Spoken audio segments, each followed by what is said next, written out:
Welcome back, folks. Recently, I've been asked a recurrent question from new fans of the Dragon Quest series. What order should I play the Dragon Quest games in, and which versions should I play? With 30 years worth of titles and remakes, I can see why some may not be sure where to start, so I'll clear it up. In my opinion, playing the games in numerical order from 1 to 11 is the best way. By playing the games in order of release, you can see how the series evolved over time and have a stronger appreciation for the games. Some Dragon Quest games are standalone entries that do not require previous experience, however they all benefit from it. Every Dragon Quest game is a product of its time and reflects that, as they each have some unique aspect about them that differentiate themselves from the others, and I'll get to that shortly. For those of you who are anticipating Dragon Quest XI-S on the Nintendo Switch or looking forward to the PS4 and PC version and haven't played them yet, I would recommend at least finishing the first 3 Dragon Quest games, DQ1, DQ2, and DQ3. The reason I say this is because Dragon Quest XI, while it is a very standalone entry, has an incredible amount of throwbacks and references to the first 3 Dragon Quest games that you could only understand if you finished the first 3 games. It is a game made for longtime Dragon Quest fans, and in order to get the full experience, in my opinion, it is very important to play the original trilogy. Dragon Quest 1, 2, and 3 share a connected story, and they serve as staples of the RPG genre, being referred to as the Erdrick Trilogy by Western fans. DQ1 originally released in 1986 for the Famicom, and later on the NES as Dragon Warrior, with a noticeable improvement in graphics and an added save feature making it the better version. Its sequel, Dragon Quest II, released on the NES the year after and boasted a huge and mysterious open world. While the first game had you play as one hero, the Scion of Erdrick, the sequel has you play as his 3 descendants, so it features the first party system in the series and requires a ton of investigative work as you travel the world. These 2 games will end up being remastered for the Super Famicom as a double pack with both games on one cartridge. However, we never got this version in the West.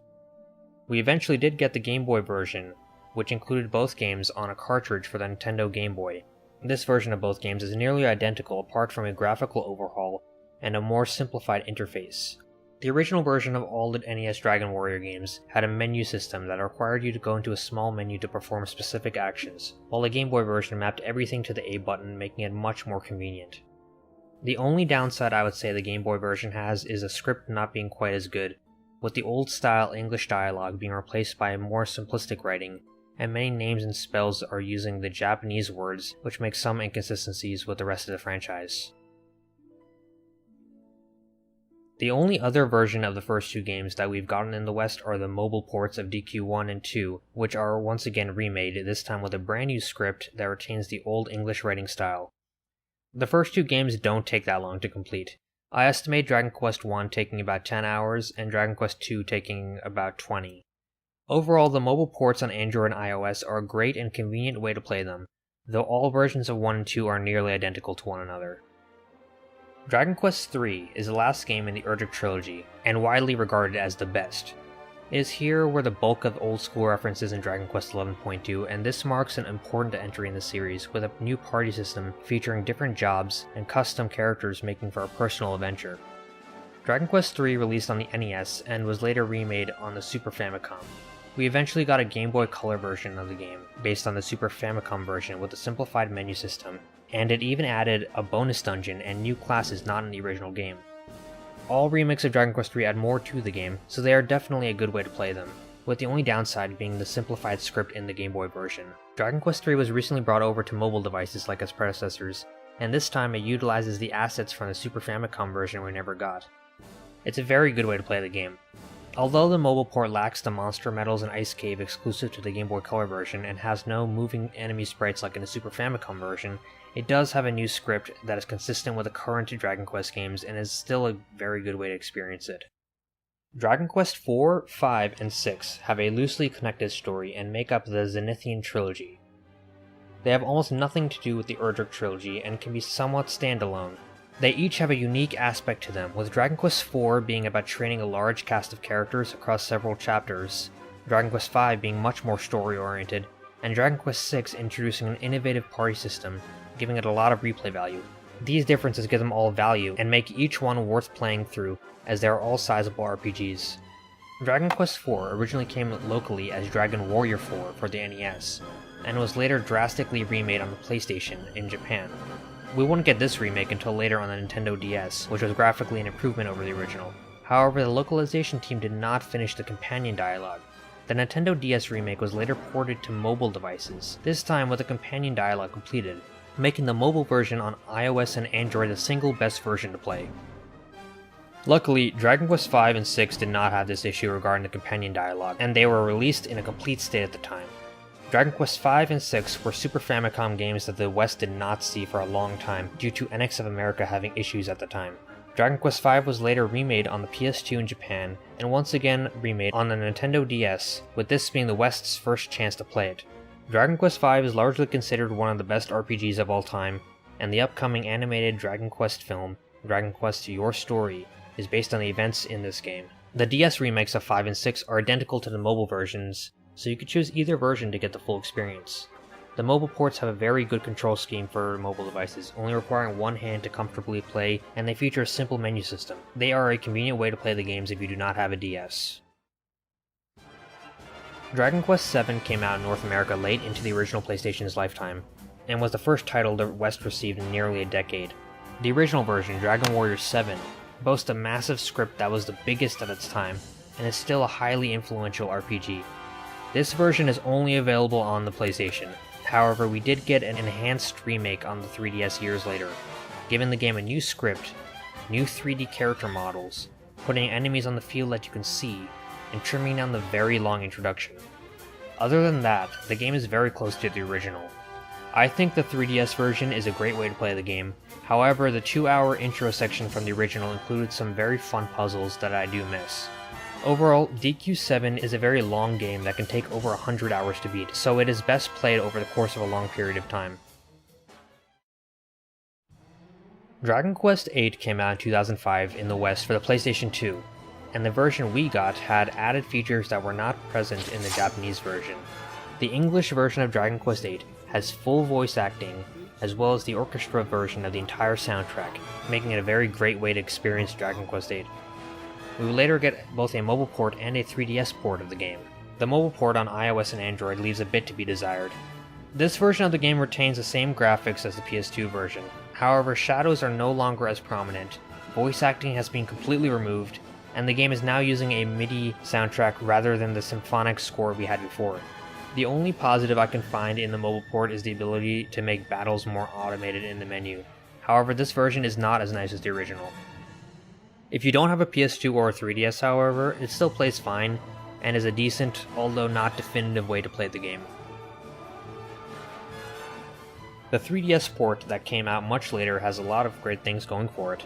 To start off, you may notice that the graphics are not nearly as nice as the PS2 version, with textures appearing a bit more saturated and a lack of shadows. However, taking into consideration the 3DS's power, I think this is quite an impressive game compared to other titles on the system. The 3DS version has enough benefits and changes to the game that make it nearly the definitive version of the game. Listing them off, the 3DS version of DQ8 has monsters out on the field that you can see, entirely new party members to join you, a much faster battle system compared to the very slow and drawn out battles of the PS2 version, new voices for certain NPCs, more stat tweaking, new weapons, and finally several entirely new story sequences and 2 bonus dungeons. The 3DS version unfortunately does not have the symphonic soundtrack from the PS2 version. However, even with these few drawbacks, this version still has so much bonus content that I cannot help but recommend it to anyone who owns a 3DS. Plus, I hear there's a special mod that restores the original soundtrack, which makes the game much more enjoyable. If you don't have a 3DS, the PS2 version happens to look very great running through a PC emulator on high settings.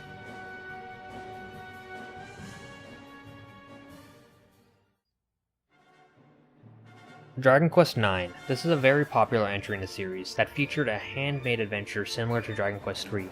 In Dragon Quest IX, you can customize your character and party members entirely, making for a fun adventure, and there was even different classes.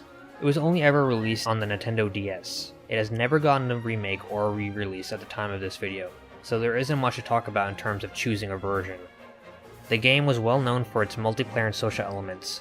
Unfortunately, Nintendo servers are down for the DS, so this aspect of the game isn't playable. However, it is still a very good game and well worth picking up on the DS.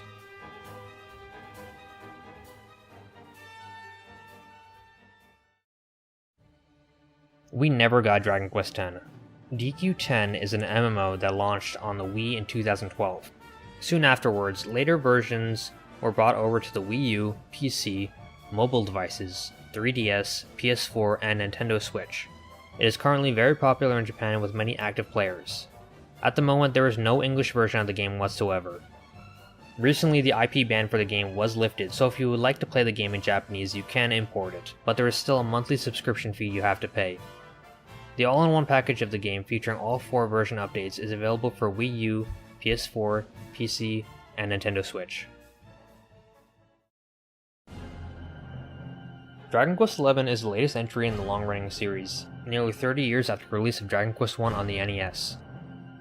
Like I mentioned earlier, it is a good entry point for newcomers. However, there are certain story elements you would appreciate more after finishing the first 3 games, which don't take too long to beat, and I would recommend playing those on mobile devices first so you don't miss anything.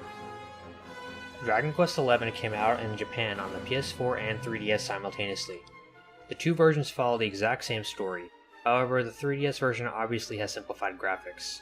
What made the 3DS version unique is the fact that you could optionally choose a 16-bit version of the game that looks like Dragon Quest III on the Super Famicom, allowing for a completely unique way to play. About a year later, we got Dragon Quest XI in the West for PS4 and a brand new PC version on Steam. We did not get a 3DS version, unfortunately. The Steam version of Dragon Quest XI allows for higher resolution and frame rates than its PS4 counterpart, and there's a growing mod community, making it an excellent way to play the game. This fall, Nintendo is bringing over Dragon Quest XI to the Nintendo Switch with a simultaneous release of Dragon Quest XI-S Definitive Edition. This version of the game adds a new soundtrack straight from the game's symphonic suite, replacing the old MIDI soundtrack from the regular version of the game. Even more exciting are new features including new mounts, the 16-bit version from the 3DS release, voice drama DLC, new story arcs for the various party members, and alternative marriage options. This version of the game is looking to be, as its name suggests, the definitive release of Dragon Quest XI, and I am very excited for it.